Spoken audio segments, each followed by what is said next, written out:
Ал қайырлы күн, қалдарыңыз қалай? Бүгін мен сіздермен жалпы өкпе реніштің түбі онкология апаратын деген тақырыпта бөліскім келіп отыр. Бұл жаман ауру вообще қайдан пайда болады? Неге бұл өкпе ренішпен тікелей байланысты? Сол жайында сөйлесетін боламыз. Жалпы өкпе реніш деген адамда вообще қайдан пайда болады? Неге ол адам өкпе ренішке бейім болады? Не себепті адам өкпелеп тұрады? Сол жайында сіздермен бүгін толығырақ айтатын боламын.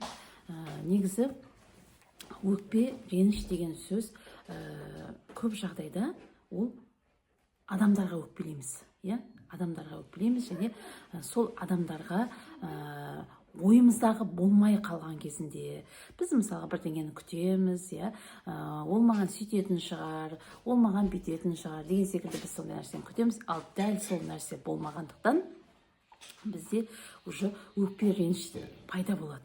Тура сол адамға, ал енді сол өкпе реніштің несі жаңағы қайдан пайда болып жатыр? Біз ол көп жағдайда балалық шақтан істейміз. Балалық шақта бізді мысалға да бала позициясы деп айтамын, жаңағы ересек позициясы және ата-ана позициясы деген бар. Осы бала позициясы балалық шақта бізде сондай бір болған оқиғаларға байланысты өкпелегіш болып қаламыз. Мысалға, балалық шағымызда бізде сол жаңағы бір нәрсені сұрадық, прям жанымызға бататындай, немесе күттік мысалға да, и сол болмай қалады мысалға да, прям жаныңызға батқан бір оқиғалар болады. И сіз соны как будто сол нәрсе жаңағы үнемі күтесіз, сондай нәрсе болу керек секілді да.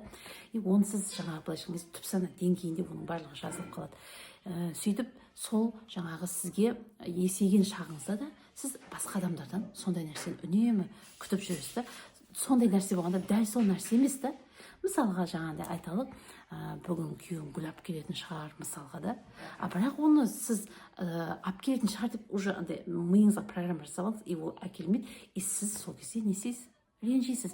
Неге сөйтіп әкелмейді, неге өйтпейді, неге бүйтпейді? Мен мысалға сөйтіп жатырмын, бүйтіп жатырмын деген секілді.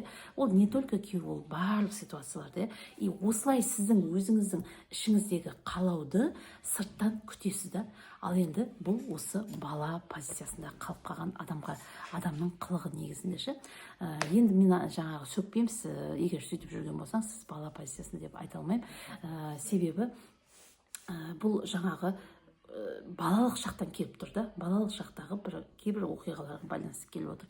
Енді біз оны не істейміз? Біз оны өзгерте аламыз. Өкпе реніштің апаратын конечный дейді ғой, жаңағы конечный остановкасы қайда дейді ғой? Вот осыған тоқталайық. Өкпе ренішті біз түсіндік, өкпе реніштің апаратын нүктесі қайда апарады? Енді жақсы түсіндік. Өкпе ренішті біз балалық шақтан алатынымызды және бала позициясында түсіп қалатын кездерімізді, осыдан бізге өкпе реніштің келетінін түсіндік. Енді бұл өкпе реніштің апаратын нүктесі қайда? Бұл өкпе реніш қайда апарады? Бұл өкпе реніш бізге онкология деген жаман ауруды, Құдай сақтасын, Алла бетін ары қылсын, осы ауруға алып келеді негізінде. Қалай алып келеді? Біз жаңағыдай өкпелейміз. Біздің ойымыздағыдай болмай қалды. Ренжиміз, біздің ойымыздағыдай жасамай қойды. И соның барлығы біздің ішкі әлемде уже тұншып қалады. Яғни эмоция тұншып қалады. Эмоция шықпай қалады. Күткен эмоция іште қалып қалады. Іште қалаттағыны ол сол жерде уже жаңағы әртүрлі нәрселерді не қылады? Құртып бастайды мысалға да. Мысалға көп жағдайда күйеуіңізге көп ренжи беретін болсаңыз, Құдай сақтасын, ол маткамен связано болады мысалға. Бауырларыңызға көп ренжи беретін болсаңыз, ол бауырмен байланысты болады деген сияқты.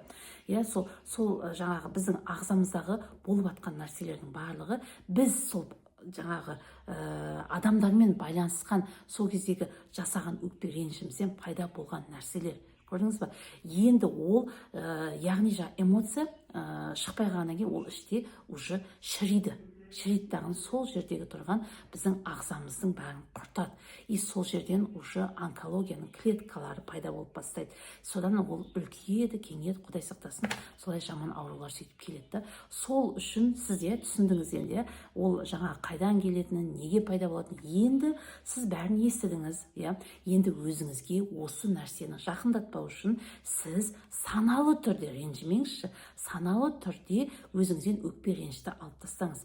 Енді қараңыз, егер де сіз, давайте осыған тоқтайық, егер де сіз осыған дейін уже қаншама өкпе ренішті уже өзіңізге жинап алдыңыз, сізде уже тұр, уже ішіңізді қазсаңыз, пәленшеге баяғыда сөйткенде сөйтпеген, әлі де ренжимін, түгенше баяғыда сөйтеді, ол жаңа сөйт бермеді, мен оған пәлен нәрсе жасадым, ол маған өйтпеді де, бүйтпеді де деген секілді ішіңізде өкпе реніш толып тұр ма? Яғни сіз уже түсіндіңіз, оның апаратын жолы қайда екенін. Енді осы ішіңізден тазалаңыз. Оны қалай тазалайсыз? Сіз мысалға мынандай Алланың жаратқан адамдарына ренжіп жатсыз. Сіз мысалға бір табиғат құбылысына емес, сіз бір көшеде тұрған бір жаны жоқ затқа емес, именно адамдарға да. Ал адамдар кімдер? Адамдардың барлығын Алла жаратқан пендесі, яғни Алланың құлы. Алланың құлы болғандықтан құлға жаңағы не дейші еді, қателесу тән қасиет. Біз құл болғаннан кейін біз қателесетіміз заңдылық, яғни ол бізде бар нәрсе. Сонда қараңыз, сіз сол баяғы өтіп кеткен нәрсеге ренжіп жүрген адамдарыңыз, олар қателесті. Сіздің ойыңыздағыдай болмай қалды, сіздің жасаған нәрсеңіз көрмей қалды. Яғни сіз миыңызда саналы түрде сол жаңағы қателесті, немесе өзім қателестім деген әрбір ситуацияға байланысты сіз уже саналы түрде өзіңіз ойыңызда кешіріңіз адамдарды. Ол жарайды білмей қалды, ол жарайды ол кезде елемей қалды, жарайды ол дәл сол моментте өзінде бір басында бір қиыншылық болып жатқаннан кейін ол сезбей де қалды мысалға тура сол кезде ол жаңа ашуланып тұрды байқамай қалды. Яғни осылай миыңызда кәдімгідей сол нәрселердің барлығын тазалаңыз, тазалап мидан шығарыңыз. Сөйтіп жаңа тіпті қажет болса жазыңыз. Жазу арқылы да біз көп нәрсені жеңілдетеміз. Жазу арқылы біз мысалы жазған кезімізде біздің көзіміз жазылып жатқан нәрсені көреді. И жазылып жатқан нәрсені көргеннен кейін ол уже сол нәрсені түсінеді, жақсы түсінеді, миымыз жазылып жатқан нәрсені көргеннен. Сондықтан да осылай жазып не істесеңіз де, сіз осындай өкпе реніштердің барлығын өзіңіздің бойыңыздан тазартыңыз. Ал енді біз өкпе реніштің барлығын тазарттық деге, ал енді бұдан кейін адамдарға қалай ренжімейміз, бұдан кейін қалай адамдарға өкпе ренішті ұстамаймыз, оған уже жаңағы мынандай нәрсені жасауға болады. Сіз мысалға біреуден бірдеңе күттіңіз, мен басында айттым ғой, оны күтесіз, ожидание жаңағы біреуден бірдеңе адамнан сөйтетін шығар, бүйтетін шығар деген секілді, солай күттіңіз. Тіпті біз Аллахтан да кейде жаңа Құдай сақтасын, біз Аллахтан да күтіп жатамыз, Аллах өзі сөйтіп береді, бүйтіп береді деп. Енді Аллахтан күткен ол Құдай ғой, Құдай оның бәрін жасайды. Ал енді Алла тағаланың өзі жасамаса, кейбір адамдар мысалы Алла тағалаға да ренжіп жатады. Бұл негізі Алла тағала ренжи алмаймыз, өйткені Алла тағала бізге жаңағы қайырлы ол жасап берсе де бізге қайырлы, ол бізге жасамаса да қайырлы. Яғни ол біздің сұрағанымызды бермесе, значит сол жерде бір қайырлысы бар деген сөзі. Сондықтан да ол жерде де тоже ренжіп алуға болмайды. Ал енді жаңа адамдарға реніш келіп қалды, енді сізде уже мысалға ішіңізде енді жаңа біз қателесуге тәнбіз ғой, құлмыз ғой, біз қылып кете қалдық бір нәрсе, мысалға. И ол қайдан келді? Ол біздің түпсана деңгейімізден атып шықты. Өйткені біздің түпсанамызда сондай бір программа бар, ұқсас оқиғаларды кезінде ол атып шығатын. И сол программа шығып қалды. Енді осы кезде сіз не істейсіз? Осы кезде отырастағыны саналы түрде айтасыз. Мысалға есіміңіз Жазира, мен түсінем, мен күтіп қалдым. И менің күткенім болмай қалды. Мен ол жаңағы мен сонша нәрсені жасап едім, ол да маған жасайды екен деп ойлап қалдым. Бірақ ол нәрсе ода болмады. Яғни менің ойымдағыдай болмады. Осы кезде айтасыз да өзіңізге, ол адам ол нәрсеге әлі де жетпеген шығар. Ол адамның әлі миына, санасына ол нәрсе келмеген шығар. Еще осы жерде айта кетейінші, санасына келмеген шығар деген кезде Алла тағала, егер де сізге қажет нәрсе болатын болса, Алла тағала сол адамның миына негізі салып қояды сізге қажет нәрсені. Сондықтан да қайырлысы осы шығар. иә. Яғни осылай болуға алла тағала осылай болғаныңыз дұрыс деп шешкен шығар мысалға да. Осы жерде бір қайырлы бір нәрсе бар шығар деген секілді. Яғни сіз саналы түрде өзіңізді уже жұбатасыз осы жерде. Саналы түрде өзіңізге көмектесесіз. Өзіңізге уже көмектескеннен кейін сіз саналы түрде өзіңізді жаңағы ашуыңызды, ренішіңізді басқаннан кейін уже сізде жаңағы өкпе, реніш деген нәрсе уже орын алмайды. Уже жаңағы сізде күткен нәрсе ақырын сыртқа қарай, мысалы да, бағана эмоцияны күттіңіз ғой, эмоцияны сіз ақырын алдыңызда сыртқа қарай шығарып тастадыңыз, иә. Яғни ол нәрсе болмайды деген секілді. Вот осылайынан жасаңыз. Тіпті мынандай бір лайфхакты да тоже не істегім келеді. Егер де сіздің ойыңызда жаңағындай ешнәрсе таба алмаса, ешнәрсе ақтап алатындай ештеңе болмаса, мысалға да, менің орнымда бір сіз ересек позициясындағы бір адамды қойсаңыз болады да. Менің орнымда мысалға президент болса не істер еді? Мысалға да, президент бізде елді басқарып отырған адам, қаншама жаңағы халықты басқарады мысалға да, и ол президент міндетті түрде ересек позициясындағы болады, позициясындағы адам мысалға да. Сіз оны президент емес басқаны таңсаңыз болады. Бірақ сол менің орным президент болса не істер еді деген сұрақты қоятын болсаңыз, ол кезде уже ренжіп отырмайды мысалға да. Көрдіңіз бе? Сондай секілді уже ответ шығады. Сол ответпен ары жұмыс жасай бересіз.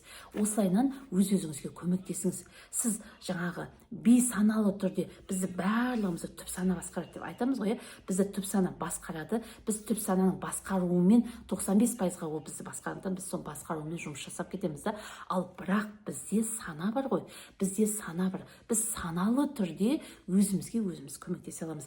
Тони Роббинстің мен алдында да тоже жүктедім ғой, қателеспесем, осы жаңағы семинарына барған кезінде сол осындай бір нені айтқан. Мынау миың саған любой нәрседе любой нәрсені дайындап тұрады.